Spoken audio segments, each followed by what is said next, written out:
his face. I'm like, I'm an actress. I don't care. Just unzip me. And he's like, what? It was great. It was great. He's still blushing. He's still blushing.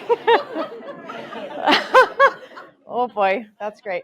I'm taking you guys on a bit of an adventure today, and I just need you to buckle up and trust me, trust this process. I need you to picture all 5'1" of me. I have a messy pixie cut. It's completely disheveled. I have some brown makeup wiped across my face to look like dirt. I get some medical bandaging to wrap around my chest because I need to flatten these ladies out. And I'm wearing like a harness under my costume that is like a rock climbing harness. And I'm ready. I'm ready to take the stage as Peter Pan on the Egyptian Theater in Park City, Utah for the first time. And the pixie dust works its magic. We make our way to Neverland. We have a grand adventure, a sword fight with Captain Hook. And then I deliver the children safely home to their beds. And the audience erupts onto their feet in energetic applause.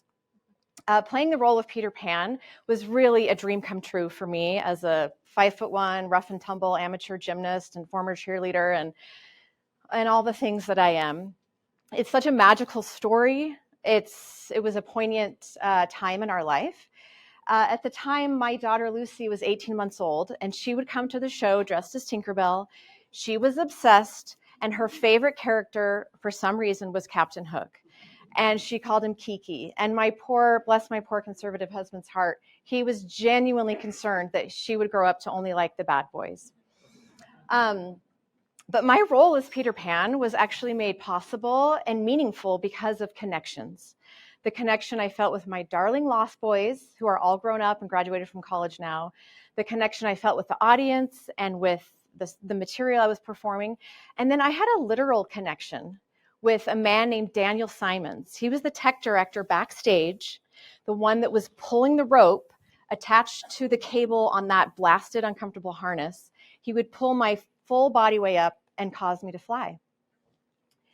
Now, Brene Brown, Queen Bee, not Beyonce, she tells us that connection is the energy that exists between people when they feel seen, heard, and valued, and when they can give and receive without judgment, and when they derive sustenance and strength from the relationship. That is such a great, concise, clear definition. So do you see those words? Seen, heard, and valued. How are many of us, or many of our clients, or family members, coworkers, or society, how are we trying to be seen?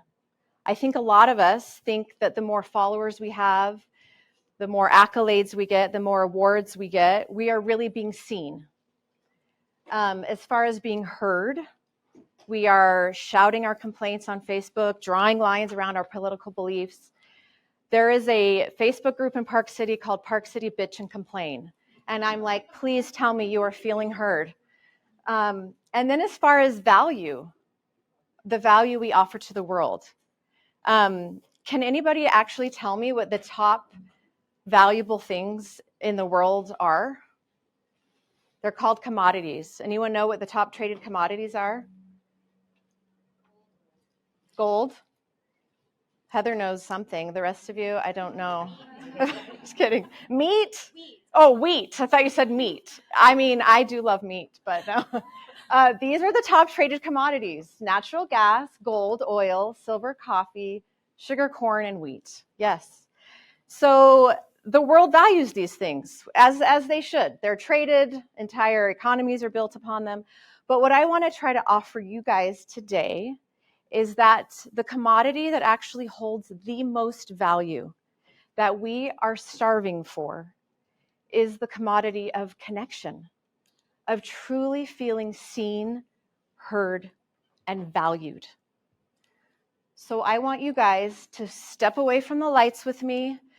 I take off my costume. I take off that stupid harness that I have to wear to fly that's like pinching me. I had to line it with maxi pads. It was so uncomfortable. I sit down at my dressing room station and I look in the mirror, and I had no idea that in just a few short months, I would be banished from Neverland, and I would be forced to grow up in a very real and very painful way.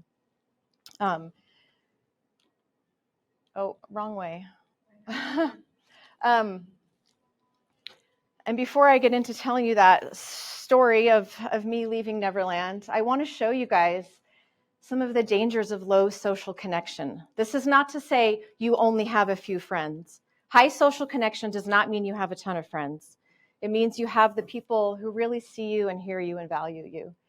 It is worse for your health than smoking and high blood pressure. You have increased risks of suicide, depression. You even have higher inflammation in your cellular level. Okay, and here are the benefits of high social connection. Better emotional regulation skills. This one's my favorite right here. Social connection creates a positive feedback loop of social, emotional, and physical well-being. So if really feeling seen, heard, and valued for who you really are, and showing that to those in your life and those you work with is so important, how do we create more of it? It's in my opinion, it's the most valuable commodity. Oh, yes, sure. Now I feel like singing. Okay. On a beautiful spring day in May of 2008, I took my little Tinkerbell. I took her to church. I was very proud of myself because I had packed a bag of snacks, some animal crackers, and I sliced up this big red apple. And when we got to church, she was being absolutely insane. She was almost 2 years old. And I had to take her out of the meeting because she was interrupting the whole thing. And I tried to console her and distract her, and nothing was working. It was truly the great tantrum of 2008 that you may have read about in the history books. It was wild. I was very frustrated. So I decided to leave early, and I buckled her into her car seat. And as soon as I went to turn the key in the ignition, I could hear her choking. And I raced out of the car. I yelled for my husband, who was across the parking lot. He ran toward us, and he began doing the Heimlich maneuver. And Lucy's just big blueberry eyes locked with mine, and this look of panic just washed over her face. Luckily, there's a fire station right next door to our church building in Park City, so Vic raced with her in his arms. And as soon as he got there, we actually realized it was locked. The firemen were out grocery shopping, and he pounded and pounded and pounded on that door. Eventually, people raced out of the church building. We had the head of Summit County Search and Rescue there. There was talk of if anyone had a pocket knife to do a trach, and I just laid on the grass and began going into shock. And it was truly in that moment as if Daniel, the tech director that I trusted, that had been flying me across that stage, it was truly as if he just cut the rope, and I just fell to the stage floor in a heap of despair. Eventually, a life flight helicopter landed. The paramedics did arrive, and they whisked my daughter away. She was on life support for 4 days at Primary Children's Hospital. And on the 4th day, after it was determined that her brain swelling was too severe, we made the decision to donate her organs. And I remember being told, we're going to go down this hallway. And when we get to a yellow line on the floor, you can't cross it. That's the end. And I crawled into the hospital bed, and I held Lucy in my arms with all the tubes. And my husband stood next to the bed, and they wheeled us down the hallway. And when I got to that yellow line, I had to say goodbye. And I began to blog and express what was truly unspeakable. That's the only word that can describe that sort of pain and grief. And people ask me, how did you survive this? It was very ugly. I'm still trying to survive it, but I was willing to speak my unspeakable, which is the first tool that I'm teaching you about how to create more of this authentic connection with others. It's not truly about airing your dirty laundry or being best friends with everyone, but it's having someone somewhere in the right time and place that you can speak what feels unspeakable to you. And the people who were willing to listen, I mean, people like Courtney, who I hadn't met in real life until a few months ago, they were willing to hear me and sit with me and say, I hear you. Because being heard is so close to being loved that for the average person, they are almost indistinguishable. And I know this is a bit personal heavy as opposed to professional heavy, but you won't bond with all your clients or prospective buyers or your coworkers. Sometimes you don't even want to connect with your own spouse. It's hard. But speaking your unspeakable is the first tool to create more connection. It's really what saved my life. I know that's a bit heavy. We could take a breath for a second, but I want to teach you another tool that you can use to create more connection in your life and in your work, in your families and communities. I need you guys to picture a woman with blonde hair, about my color. Actually, it's a little blonder. And it's a little bob. And I need you to rat it. I'm trying to look for anyone with big hair, but I don't see very big hair. I need you to rat it and like some hairspray. And then I need you to add one of those bumpets. And then just a few more inches, just this. Okay, can you guys picture this? This is a woman named Jenny. Jenny lived in Park City. Jenny is one of 8 children, and 5 of the 8 children in Jenny's family were born with a really rare genetic disorder called Wolfram syndrome. And it's kind of like childhood ALS. These 5 siblings lived till about 7 or 8 years old, and then they slowly declined. Some made it to adulthood, but Jenny watched and helped and cared for as her parents raised and lost 5 children. Now, this woman can do everything. She truly built her own home. She was a buyer for R.C. Willey. She did corporate gift baskets. She does woodworking. And Jenny happened to come to the hospital on day 3 when Lucy was on life support, and she just showed up with this perfect little white burial dress, the perfect size. We didn't even ask her to do it. She had done this 5 times and she knew exactly what to do. She did the luncheon, she did the flowers, she did the balloons at the funeral. Every gift she had acquired in her life, she used to be a gift to us. I have very odd and specific and outward strange performery gifts, but I do not have the gift of an Excel spreadsheet, balancing a budget. But I know some of you have amazing gifts, and they don't have to be anything showy, but whatever they are, use them to be gifts to others. And that's how you will create connection. Whoops, this darn clicker. You guys, I was not kidding about her hair. Not only did she make that burial dress for Lucy, she actually saved part of the fabric just in case I might have another little girl someday so that she could make a blessing dress. So there she is with Zoe. And I told her one day, I said, oh my gosh, Jenny, because everybody talks about her hair in Park City. We're like, what is the deal? And I'm like, Jenny, I figured it out. You have to keep your hair so big and so blonde because you have to hide your halo. Her gifts that she gave to me were so beautiful. I don't know a lot of you, and I know we don't have a lot of time, but I would love to know what some of your gifts are. You were a great MC, very loud voice. He did not have the gift of unzipping my thing to put on my mic. He has the gift of purity, maybe. I don't know, but whoever owns you guys have so many gifts, which is why I'm sure your clients love you. And if you love to bake, bring cookies, whatever it is. Thank goodness we all have different gifts. I don't know if you guys have time to tell on each other or how well you know each other, or you can just write down your gifts or contemplate them, but please use them to be a gift to others. Dang it, this clicker is the dumbest thing. Now I'm going to give you a somewhat religious quote. So just bear with me. Recall the star of Bethlehem. It was in its precise orbit long before it shone. We are likewise placed in human orbits to illuminate.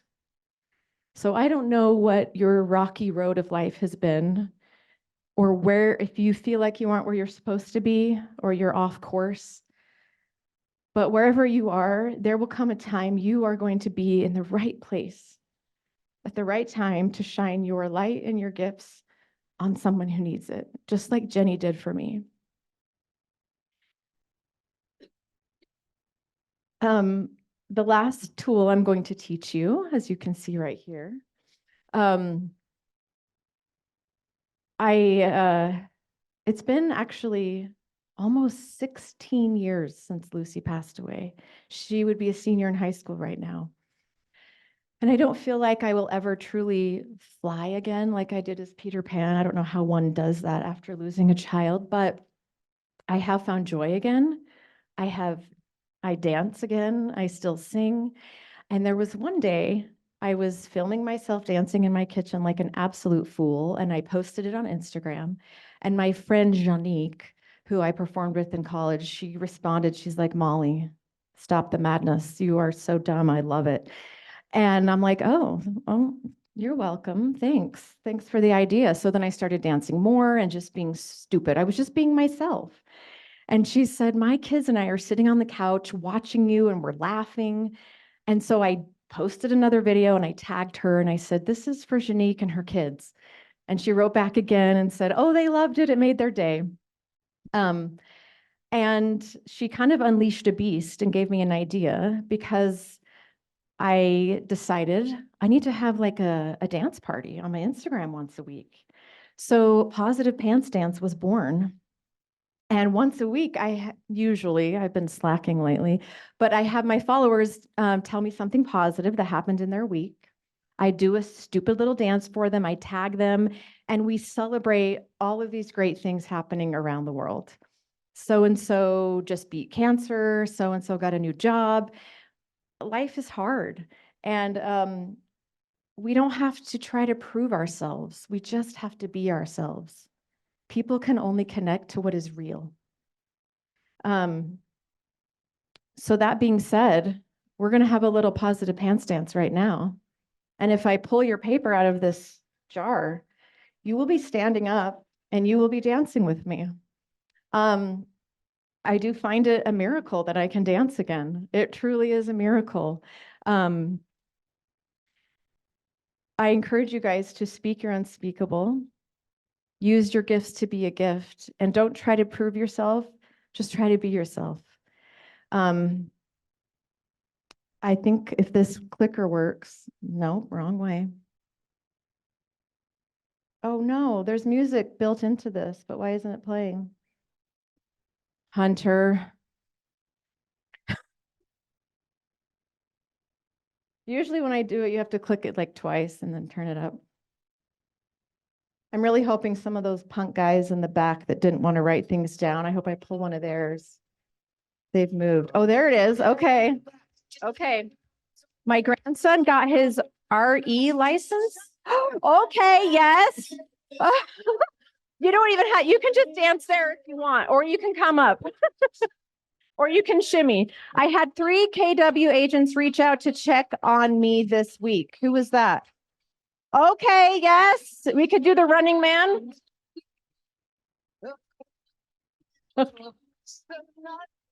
My daughter received an award at BYU. Who's that? Okay, yes, raise the roof. I need to up my dance. I need to do the moonwalk, but it's hard in these heels. The sun came out today. Yes, I think we should all dance for that. Is that you? Oh, I successfully built a giant playhouse in my backyard and my kids are in heaven. Yes, yes. My adjustable rate mortgage went down. What? That's me. Who is it? Okay, yes, yes, yes. That's what I like to see. Received a referral from a farmer client and listed a house. Okay, yes. Okay, all these old men that are dancing. Oh, wait, you're not old. I'm sorry. Reconciliation with my sister after 10 years. Oh my gosh. That's amazing. That's amazing. Oh my gosh. Shut up and dance with me. Connected with so many cool people with interesting stories. Who is that? Okay. To come up with some new moves. Okay. Met neighbor from home state at open house. Is that you? The song isn't too long, but I still hope I get you. Daughter got driver's license. Oh no. Is that a positive? Who is that? I don't know. Finished my basement. Okay, yes. Had 2 closings. Who's that? Well, at least she's dancing for everyone. My son's 7th birthday. Who's that? Okay. Okay, we're almost done here. Posted my first real estate post on all social media. Hey! Okay, what's that? Okay, you know what? Yeah, okay. My son isn't sick anymore. Praise be. Oh my gosh. Yes. That was not a good dance, but I'm still happy for you. Delicious food in all caps. Okay, a foodie after my own heart. Okay, last one. I saw my best friend and went to lunch. Okay. She just does the wiggle. Where did I put my clicker? What's your name again? I blame it on Hunter. Okay. You guys, connection is so important. Those with a close friendship at work are 7 times more engaged. Oh my gosh. Employee satisfaction increases 50% when you have a close relationship on the job. You guys are more solopreneurs, right? Or do you kind of all know each other, work together? I'm not sure how it is, but we're just happier. We're less stressed. Have you guys ever seen the Great British Baking Show? Oh my gosh, you're missing out. It's kind of, it's the similar effect on American Idol and a lot of other shows where people are voted off. Do you know why they're so sad when they don't win? It's not because they didn't win. It's because they don't want to leave the group. They made so many great friendships. This is what we're going for. When you use these tools, you are treating your people as people, not just transactions. And look what happens at home. This is just an example, but the more children know about their family history, the higher their self-esteem and the better they able are to deal with stress. We all want to feel connected, especially in this hyper-connected online world where we actually aren't as connected as we need. But whatever change you're wanting to make in your life or in your business, it's truly my belief that all change has to be relationship-centered. So as I mentioned, it's been almost, next month will be 16 years since Lucy left us, went to Neverland. It really is a miracle that I have made it this far. The people who said, I am willing to hold space to see you and to hear you and to value you and your struggle. That's why I value connection so much. It's truly what saved my life. About 11 months after Lucy passed away, we had a little boy that we named Peter. And then our little redhead Zoe that you saw earlier with Jenny. And that's my laundry ninja conservative book nerd loving husband right there. And life isn't perfect. It's hard. Like I said, sometimes connecting with those closest to us can actually be the hardest. I can speak all day to audiences, but these tools, being vulnerable, being who we are, it can be hardest sometimes in the walls of our own home.